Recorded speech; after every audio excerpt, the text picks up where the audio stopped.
Corona बंदी में परेशान किसानों के ऊपर मौसम की मार पड़ी है और किसानों की गेहूं की फसल बर्बाद हो गई।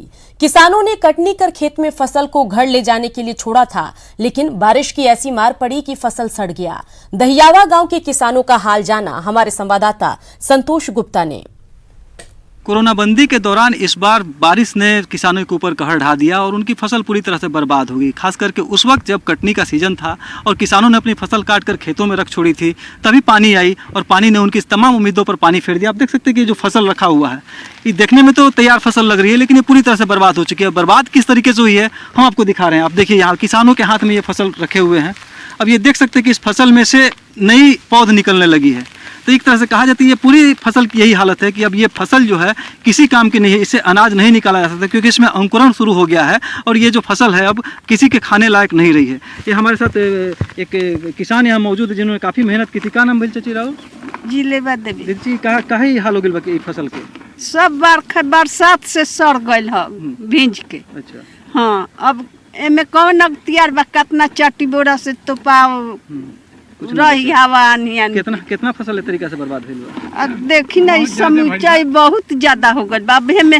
हमें देखी है मालो खाए लाई की कलिया ना जे में कली रोडर देखे। हम खड़े हैं अभी छपरा सदर प्रखंड के दहियावा गांव में, जहां पे काफ़ी किसान इस खेती के व्यवसाय से जुड़े हुए हैं, लेकिन इन किसानों को सरकार की ओर से कोई मदद मिलती फिलहाल नज़र नहीं आ रही। उनके आंखों के सामने फसल तमाम तरीके से बर्बाद हो चुकी है। संतोष गुप्ता, न्यूज़ 18 छपरा। झारखंड से बाहर रह रहे प्रवासी मजदूरों का आकलन करने में इन दिनों राज्य सरकार जुटी है।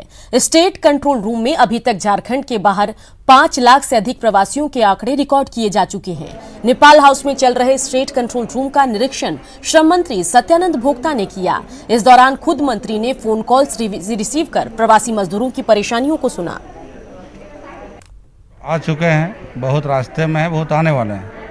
तो राज्य सरकार का पहला कदम है कि सभी प्रवासी मजदूरों को लाना है, घर भेजना है, सुरक्षित रखना है और जब लॉकडाउन समाप्त होता है उसके बाद सभी को रोजगार से जोड़ना है। ये सरकार का पहला प्राथमिकता है। कंट्रोल रूम 24 आवर्स 24 घंटा यहाँ ऑल इंडिया से कहीं से भी मजदूर फ़ोन कर सकते हैं कभी भी। ये नहीं कि 10 बजे ऑफिस खुला 4 बजे बंद हो गया। 24 घंटा उपलब्ध है यहाँ पर। 3 शिफ्ट चलता है और यहाँ जो भी ट्रेन बुक करना है, खाने का कोई संसाधन नहीं है, कुछ उपलब्ध कराना है तो मजदूरों को उपलब्ध कराया जाता है। कोरोना बंदी की मार बालू उत्खनन और व्यवसाय पर भी पड़ा है। राज्य सरकार को जहां करोड़ों का नुकसान उठाना पड़ रहा है, वहीं हजारों की संख्या में मजदूर बेरोजगार हो गए। इतना ही नहीं, बालू के उत्खनन नहीं होने से निर्माण भी शुरू नहीं हो पा रहा।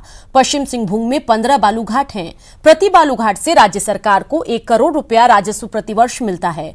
वहीं हर बालूघाट में कम से कम 50 से 60 मजदूर उत्खनन में लगे होते हैं, लेकिन बालूघाटों की नीलामी नहीं होने से बड़ी समस्या हो रही है। चाईबासा विधायक ने सीएम हेमंत सोरेन से जल्द बालू उठाव को मंजूरी देने की मांग की है। ग्राम सभा के माध्यम से भी मान लिए काम होता है, तो जो बेरोजगार लोग ट्रैक्टर के माध्यम से अपना रोजगार चला रहे हैं या किसान खेती में लगे हुए हैं, ट्रैक्टर को भाड़ा मिलेगा, बेरोजगारों को रोजगार मिलेगा और बालूघाट निकालने करने उसमें भी कम से कम सालाना 1 करोड़ रुपया एक बालूघाट से सरकार को राजस्व आएगा। और एक बालूघाट में कम से कम कितना भी होगा तो 50-100 से अधिक मजदूर भी उस पर काम पाएंगे और वहाँ से रोजगार भी जनरेट होगा। उम्मीद है कि ज़रूर वो जन कल्याण को ध्यान में रखते हुए एक अच्छा निर्णय राज्य सरकार लेने वाली है।